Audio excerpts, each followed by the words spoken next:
ధర్మారం చేనేత కళాకారుడి అద్భుత సృష్టి. ప్రస్తుతం మనం చూస్తున్న శ్రీరామ కోటి పట్టు వస్త్రాన్ని అయోధ్య రామ మందిరానికి పంపనున్నాడు. ధర్మారంలోని నాగరాజు కళాకారుడు ఈ పట్టు వస్త్రాన్ని తయారు చేస్తాడు. ఈ పట్టు వస్త్రం ఎలా చేశాడు, ఎన్ని రోజులు పట్టింది, పూర్తి స్థాయిలో ఈ పట్టు వస్త్రం చేయడానికి ఎంత సమయం వెచ్చించాడు అని మన వద్ద మాట్లాడడానికి నాగరాజు సిద్ధంగా ఉన్నాడు. ఆయన అడిగి తెలుసుకునే ప్రయత్నం చేద్దాం. చెప్పండి, ఈ శ్రీరామ పట్టాభిషేకం సంబంధించి పట్టు వస్త్రం తయారు చేస్తారు, దీంట్లో ఎలాంటి ముడి సరుకు వాడాడు, దీనికి సంబంధించి ఎన్ని రోజుల సమయం పట్టింది, మొత్తం ఎంత ఖర్చు అయింది? మనకు రామాయణం జరిగి దాదాపుగా కొన్ని లక్షల సంవత్సరాల కిందట రామాయణం జరిగింది. ఆ రామాయణం జరిగినప్పుడు అప్పటి నుంచి ఇప్పటి వరకు అంటే 2 యుగాలు గడిచింది. 2 యుగాలు గడిచినా కూడా మనం రామాయణాన్ని మనం ఇప్పుడు తలుచుకుంటున్నాము. రామ లక్ష్మణ భరత శత్రుఘ్న హనుమంతుని వాళ్ళని ఇప్పటికీ మనం పూజిస్తున్నాం. అంటే కొన్ని లక్షల సంవత్సరాల కింద జరిగింది ఇప్పటికీ మనం తలుచుకున్నామంటే ఎంతో ప్రభావం ఉన్నది. అందులో భాగంగానే మనము 500 సంవత్సరాల కిందట అయోధ్యలో బాబరు ఆధ్వర్యంలో అప్పుడు ఉన్నటువంటి అయోధ్య రామ మందిరాన్ని కూల్చివేశారు. దాని తర్వాత మన వాళ్ళు హిందువులంతా కలిసి అప్పుడు నిర్మించినటువంటి మసీదును కూల్చివేసి రామ మందిరాన్ని నిర్మించాలా అని దాదాపు 500 సంవత్సరాల నుంచి పోరాడుతున్నారు. మనకి ఎప్పుడైతే సుప్రీంకోర్టు నుంచి కొన్ని 4 సంవత్సరాల కిందట మనకి పర్మిషన్ వచ్చిందో దాని తర్వాత మన వాళ్ళు కట్టుకోవచ్చు అని చెప్పేసి అయోధ్యలో రాముడు జన్మించినాడు, అదేవిధంగా రామ మందిరం నిర్మించుకోవచ్చని సుప్రీంకోర్టు మనకి ఆర్డర్ ఇవ్వడం వల్ల దాంతో మన హిందువులందరూ చాలామంది అయోధ్య రామ మందిరాన్ని నిర్మించాలా అని చెప్పేసి చాలామంది ముందుకు వచ్చారు. అందులో భాగంగానే దేశవ్యాప్తంగా ఉన్నటువంటి హిందువులందరూ ఆర్థిక వనరులు ఏర్పాటు చేసుకొని రామ మందిరానికి కట్టడానికి కోసము అందరూ ఉత్సాహంగా ఉన్నారు. అందులో భాగంగానే నేను కూడా ఆర్థికంగా సహాయం కాకుండా చేనేత వృత్తి మేము పూర్వం నుంచి మా చేనేత వృత్తి మీదే జీవిస్తున్నాము. చేనేత వృత్తికి సంబంధించి ఏదో ఒకటి కానుకగా అయోధ్య రామ మందిరానికి ఇవ్వాల అనేటటువంటి ఉద్దేశంతో నేను ఈ రామకోటి పట్టు వస్త్రాన్ని తయారు చేయడం జరిగింది. ఈ పట్టు వస్త్రానికి సంబంధించి అంటే ముడి సరుకు ఏమేమి వాడారు, ఈ పట్టుకు సంబంధించి ఏ పట్టు వాడారు? ఇందులో వచ్చేసి ధర్మవరం నందు పట్టు చీరలు ఎక్కువగా తయారు చేస్తాము. మల్బరీ పట్టు చీరలు ఎక్కువగా తయారయ్యేది. నేను ఈ రామకోటి పట్టు వస్త్రానికి మల్బరీ పట్టుతో పాటు కాటను, లెనిను, బనానా యార్ను, అదేవిధంగా ఉన్నటువంటి సీకో గద్వాలు, అదేవిధంగా సిలికాను, కోన్ యార్ను, ఇటువంటివన్నీ ఎన్ని రకాలైతే పట్టుపోగులు తయారవుతున్నాయో అన్ని రకాల పట్టుపోగులు నేను తీసుకున్నాను. వీటితో పాటు జరీలో ఉన్నటువంటి 8 రంగులు, తెలుపు రంగు, బంగారు వర్ణం రంగు, పింక్ రంగు, ఆరెంజ్ రంగు, గ్రీన్ రంగు, ఇటువంటి 8 రంగులు తీసుకొని కూడా నేను దీన్ని తయారు చేశాను. ఇందులో వచ్చేసి అంచుకు 2 వైపులా 400 ఘట్టాల వరకు వస్తాయి. అంటే మనకి శ్రీరాములు వారు జన్మించడానికి ముందు వాళ్ళ తండ్రి గారు దశరథ మహారాజు గారు పుత్రకామేష్టి యాగం చేస్తున్నప్పటి నుంచి ఆ తర్వాత భరత లక్ష్మణ శత్రుఘ్నుడు వీళ్ళు పుట్టిన తర్వాత వాళ్ళు బాలకాండలో ఏ విధంగా విలువిద్యలు నేర్చుకున్నారు, విలువిద్యలు నేర్చుకున్న తర్వాత వాళ్ళు ఏ విధంగా మనకి ధర్మం అనేది నేర్పించారు. దాని తర్వాత రాముడు చూపించినటువంటి దారి అయితేనేమి, బాలకాండలో రాముడు చేస్తున్నటువంటి మనకి ఎన్నో గొప్ప గొప్ప కార్యాలు ఉన్నాయి. అవన్నీ చూపిస్తూ మనకు స్వయంవరం జరుగుతుంది. స్వయంవరంలో శ్రీరామచంద్రుడు శివదాసును పిలిచి సీతాదేవిని వివాహం చేసుకుంటాడు. ఆ సన్నివేశాలు కావచ్చు.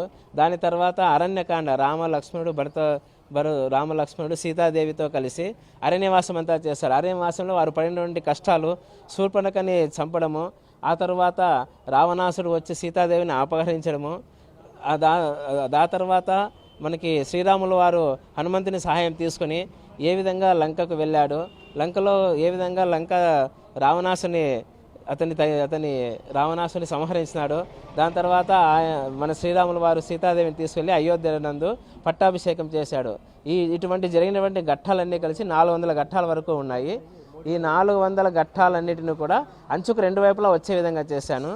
దాని తర్వాత బాడీ నందు జై శ్రీరామ్ అనేటటువంటి అక్షరాలు 13 భాషల్లో దీన్ని నేను తయారు చేయడం జరిగింది. మొత్తం ఎన్ని ఘట్టాలు ఉన్నాయి? ఈ ఘట్టాలకు సంబంధించి అన్ని విశిష్టతకు సంబంధించి ఈ ఘట్టాలు వేయడానికి చీర పైన ఎన్ని రోజులు సమయం పట్టింది? అంటే ఒక ఘట్టం వేయడానికి ఎంత సమయం తీసుకున్నారు? రామాయణంలో ఉన్నటువంటి అన్ని ఘట్టాలను తీసుకున్నాను. మొదట బాలకాండ, దాని తర్వాత వాళ్ళు ఏ విధంగా విలువిద్యలు నేర్చుకున్నారు, దాని తర్వాత సుందరాకాండ, దాని తర్వాత స్వయంవరము, స్వయంవరం తర్వాత అరణ్యకాండ, అరణ్యకాండ తర్వాత సుందరాకాండ, లంకా దహనం చేయడము, మొత్తం ఇవన్నీ కూడా ఈ చీరనందు నేను చేశాను. నాకు పూర్తిగా ఒక్కొక్క కాండను నేను తయారు చేయడానికి నాకు 20 నుంచి 24 రోజులు పట్టింది. మొత్తం ఈ చీరను మొత్తం నేను తయారు చేయడానికి నాకు 4 నెలల సమయం పట్టింది. అంటే 4 నెలల సమయం సంబంధించి ఎంతమంది చేనేత కార్మికులు దీనికోసం కృషి చేశారు? ఈ 4 నెలల సమయం అంటున్నారు, ఎంత వెచ్చించారు? దీనికి సంబంధించి ఎంత సమయం గడిపారు? దీన్ని తయారు చేయడానికి నాకు దాదాపుగా 4 నెలల సమయం పట్టింది. నాతో పాటు పల్లా సురేంద్రనాథ్ అనే అతను కూడా నాకు సహాయం చేశాడు. నేను ఇందులో వచ్చేసి 4 నెలల సమయం తీసుకుని దాదాపుగా 5 లక్షల రూపాయల వరకు నాకు ఖర్చు వచ్చింది. నేను దీన్ని చాలా కష్టపడి చేనేత మగ్గం నందు తయారు చేశాను. పూర్తిగా ఈ భాషలు, వివిధ భాషల్లో కూడా శ్రీరామ ఘట్టానికి సంబంధించి భాషలు కూడా వేశారు కదా, ఎన్ని భాషలు వేశారు? ఈ భాషలు వేయాలని మీకు ఎందుకు అనిపించింది? ఇప్పుడు పట్టు చీర తయారు కావాలంటే అంచుకు 2 వైపులా జరీతో కూడినటువంటి అంచు ఉంటుంది. అంచుతో పాటు నడుము భాగం ఉంటుంది. ఈ నడుము భాగమునందు ఏదో ఒక డిజైన్ రావాలా. అంచుకు 2 వైపులా 400 రామాయణ ఘట్టాలు ఉన్నాయి. దానితో పాటు అంచులో ఏదో ఒకటి డిజైన్ రావాలనే ఉద్దేశంతో ఏదంటే అది తీసుకోకుండా జై శ్రీరామ్ అనేటువంటి అక్షరాలు మన తెలుగు అనే కాకుండా మొత్తం మన దేశంలో ఉన్నటువంటి 13 భాషలను తీసుకున్నాను. నేను ఈ 13 భాషలను కూడా వాళ్ళ భాషలో జై శ్రీరామ్ అని రావడం కోసము కొన్ని ఇంటర్నెట్లో నేను సెర్చ్ చేశాను. అదేవిధంగా నాకు పరిచయాలు ఉన్నటువంటి ఇతర రాష్ట్రాల వారి సహాయం కూడా నేను తీసుకొని ఈ అక్షరాన్ని సేకరించినాను. ఈ భాషలు అని చెప్పారు 13 సంబంధించిన భాషలు, ఏ భాషలు దీంట్లో? మొదట తెలుగు వస్తుంది. తెలుగు, హిందీ, తమిళం, కన్నడ, మలయాళం, ఒరిస్సా, పంజాబీ, బెంగాలీ, అదేవిధంగా హిందీ, ఇంగ్లీషు, ఉర్దూ, దానితో పాటు శ్రీలంకలో ఉన్నటువంటి సింహాలి భాష, ఈ విధంగా 13 భాషలు అంటే నేను తీసుకోవడం జరిగింది. పూర్తి స్థాయిలో మీకు ఈ ఆలోచన ఎందుకు వచ్చింది? పట్టు వస్త్రం తయారు చేసి అయోధ్యకు పంపుతున్నారు కదా, అయోధ్యకు సంబంధించిన ట్రస్ట్ ప్రతినిధులతో మీరు మాట్లాడారా?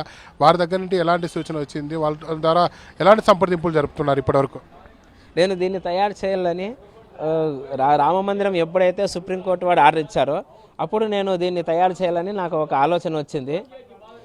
ఇందులో భాగంగానే నేను మొదట రామాయణ కాండంలో ఉన్నటువంటి బొమ్మలన్నీ నేను తీసుకొని మొదట గ్రాఫ్ సెట్ చేసుకున్నాను. గ్రాఫ్ చేసుకోవడానికి నాకు దాదాపుగా 2 నెలల సమయం పట్టింది. దాని తర్వాత నేను మగ్గం నందు తీసుకునేకి నాకు పూర్తిగా 4 నెలల సమయం పట్టింది.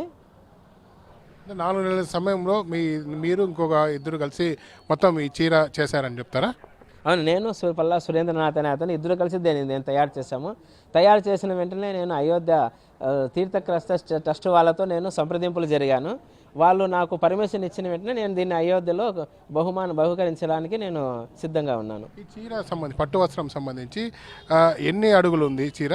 దీని విశిష్టత ఏమి? మామూలుగా ఎన్ని అడుగులు పెట్టాలని మీరు ఒక అంచనాతో పెట్టారా, లేకపోతే మొత్తం ఘట్టాలన్నీ కలిపి 180 అడుగులు వస్తాయి కాబట్టి 180 అడుగులు చేసిన పరిస్థితి ఉందా?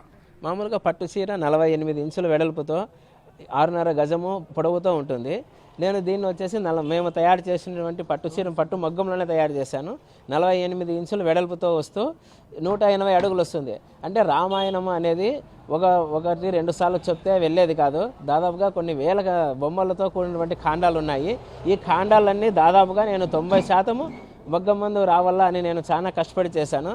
అందుకు దీనికి 180 అడుగుల పొడవుతో దీన్ని తయారు చేయడం జరిగింది. వెడల్పు ఎంత ఉంది? 180 అడుగులు పొడవు ఉంటుంది అంటున్నారు, అది వెడల్పు ఎంత ఉంది? వెడల్పు 48 ఇంచులు ఉందండి. ప్రస్తుతం మనం చూస్తున్న ఈ చీర ఏదైతే ఉందో 180 అడుగులు పొడవు ఉంది, 48 వెడల్పు ఉందని చెప్పి చేనేత కళాకారులు ఎవరైతే ఉన్నారో నాగరాజు చెప్తున్న పరిస్థితి ఉంది. అయోధ్య రామ మందిరం ప్రారంభోత్సవం సందర్భంగా అయోధ్య రామ మందిరానికి సంబంధించి ట్రస్టు సభ్యులకు ఈ పట్టు వస్త్రం అందజేయబోతున్నారని దాదాపుగా 180 అడుగుల చీరలో 400 ఘట్టాలు ఏదైతే ఉన్నాయో శ్రీరామ పట్టాభిషేకం మొదటి నుంచి శ్రీరామ పట్టాభిషేకం వరకు పూర్తిస్థాయిలో అన్ని ఘట్టాలను కూడా ముద్రించడం జరిగిందని చెప్పారు. అలాగే దాదాపుగా దేశంలోని 13 భాషల్లో కూడా శ్రీరామ సంబంధించి జై శ్రీరామ్ అంటూ ముద్రించడం, అలాగే దీనికి సంబంధించి దాదాపుగా 5 లక్షలు ఖర్చు అయిందని 2 కార్మికులు ఎవరైతే ఉన్నారో నాగరాజుతో పాటు మరో కార్మికుడు దాదాపుగా 4 నెలల పాటు శ్రమించి ఈ పట్టు వస్త్రాన్ని తయారు చేసినట్లు నాగరాజు చెప్తున్న పరిస్థితి. మరికొద్ది రోజుల్లో ఏదైతే ఉందో అయోధ్య ట్రస్ట్కు సంబంధించి అయోధ్య ట్రస్ట్ వారితో ఇప్పటికే సంప్రదింపులు జరుపుతున్నారని, ఈ ట్రస్ట్ నుంచి ఆహ్వానం అందిన వెంటనే పట్టు వస్త్రాన్ని అయోధ్య ట్రస్ట్కు అందజేస్తానని చెప్పి నాగరాజు చెప్తున్న పరిస్థితి ఉంది. ధర్మారం నుంచి కెమెరామెన్ శ్రీనివాస్, ఎన్టీవీ.